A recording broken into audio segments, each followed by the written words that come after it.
və hökumət binaları, eləcə də polis maşınlarını daşqalaq edib. Hüquq mühafizə orqanları nümayiş iştirakçılarına qarşı göz yaşardıcı qazdan istifadə edib. Dünya Azərbaycanlıları Konqresinin sədri Cavad Diraxti bildirir ki, İran hökuməti aksiyanı yatırmaq məqsədi ilə Təbrizə və Azərbaycanlıların çoxluq təşkil etdiyi digər şəhərlərə əlavə qüvvələr cəlb edib. Bu gün də Tehranda bəlkə 1 milyondan artıq Azərbaycan türkü ayağa qalxıb və İran parlamentinin qarşısında protest edəcəklər. 300-dən artıq soydaşımızı yaxalayıb tutublar və 100-dən artıq soydaşımız yaralıdır. Təəssüflər olsun ki, İran hakimiyyəti Azərbaycan türkünü yerində oturtmaq üçün, susturmaq üçün başqa xalqlərin nümayəndələrindən başqa şəhərlərdən Təbrizə, Zəncana və Azərbaycanın başqa şəhərlərinə öz qulluqçu qüvvələrini göndəriblər. Tehranda milyondan artıq insan parlamentin qarşısına çıxacaqlar. Əlbəttə ki, qarşısını almağa çalışırlar. Amma mən sanıram ki, buna müvəffəq ola bilməyəcəklər. Artıq millət uyanıb, millət oyanış halındadır. Millət öz gələcəyinə inamla baxır. Güney Azərbaycanlıları Milli Oyanış Hərəkatının Bakı bürosunun məlumatına görə ixtişaşlarda 20-yədək soydaşımız həlak olub, 100-dən çoxu yaralanıb. İxtişaşların böyüməsindən narahat olan İran hökuməti tədbirlər görməyə məcbur olub. Mədəniyyət naziri Səffər Xərrandi karikaturaya görə üzr istəyib, Daxili İşlər naziri Mustafa Pur Məhəmmədi isə günahkarların cəzalanacağını bildirib. Artıq İran mətbuatı üzərində Nəzarət Komitəsi qəzeti qeyri-müəyyən müddətə bağlayıb. Redaktor və karikatura müəllifi həbs olunub. Günəş Ahmalı qızı, Son Xəbər. İranda baş verən hadisələr Bakıda da etirazla qarşılanıb. Bu ölkənin səfirliyi qarşısında yığışan bütöv Azərbaycan Birliyinin üzvləri İranın bayrağına od vurub. Azərbaycan oyaqdır, varlığına dayaqdır. Azərbaycan oyaqdır, varlığına dayaqdır. Azərbaycan oyaqdır, varlığına dayaqdır. Bugün İranın Azərbaycandakı səfirliyinin qarşısında aksiya keçirildi. Güney Azərbaycan Milli Oyanış Hərəkatı və Bütöv Azərbaycan Birliyinin bir qrup üzvü İranda yaşayan soydaşlarımızı təhqir edən karikaturanın dərcinə etiraz olaraq hətta İranın bayrağını da yandırdı. Olacaqsan İran! İran! Olacaqsan İran! İran! Olacaqsan İran! İran! Faşistsin, faşistanı! Vermişəm uşaqlarda da yandırdı da Biraz aşağı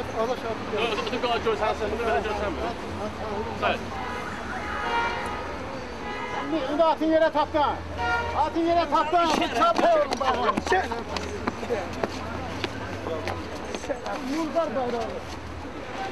Yeter millete bu kadar cinayetler ediyiz. Yeter! Yeter!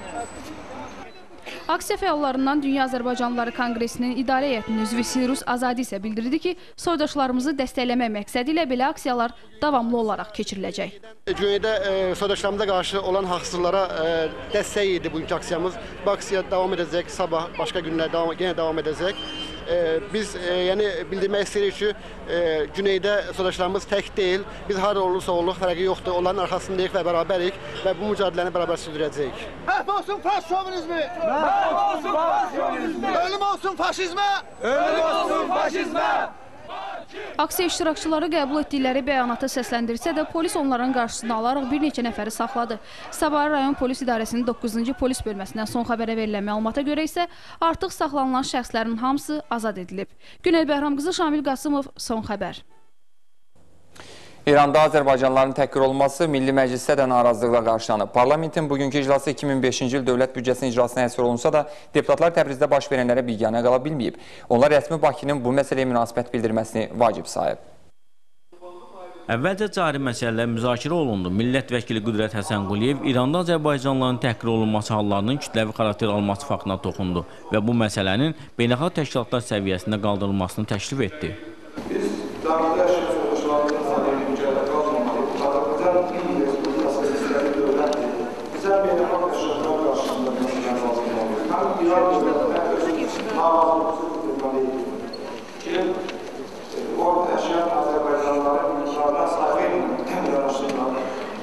İranın konstitusiyasına hazırlanan haber arasında o insanlar orada ne talep edilir? Azerbaycanlılar mühim ve təhqir olur. Ve bu insanlar da həmin təhqir hökmetidir.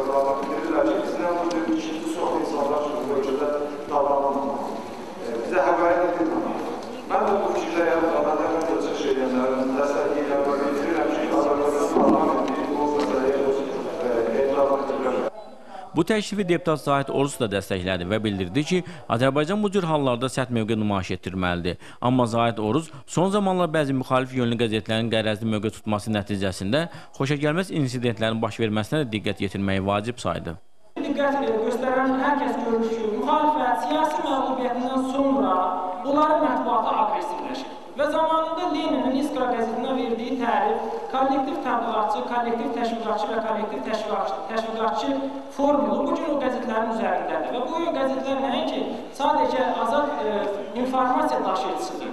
Daha artıq dərəcədə hakimiyyət uğrunda mübarizənin aparan bir barikadır, bir istehkamdır. Spiker Oktay Əsədov büdcənin müzakirəsi ilə bağlı danışmaq istəyən deputatların sayının çox olduğunu nəzərə alaraq çıxışların müddətinin 10 dəqiqədən 5 dəqiqəyə endirilməsini təklif etdi. Bu təklif Pənav Hüseyni coşdurdu.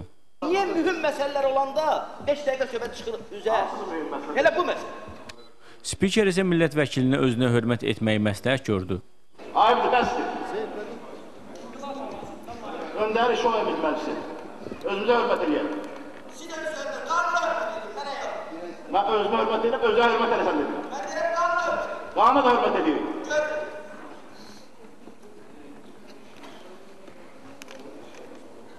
Deyəsən, bu Milli Məclisi Pənah bəydən başqa kanuna hürmet edən adam yoxdur. Bir də kanuncu Pənah bəydir, yerindən danışan da Pənah bəydir. Ayıbdır da belə də.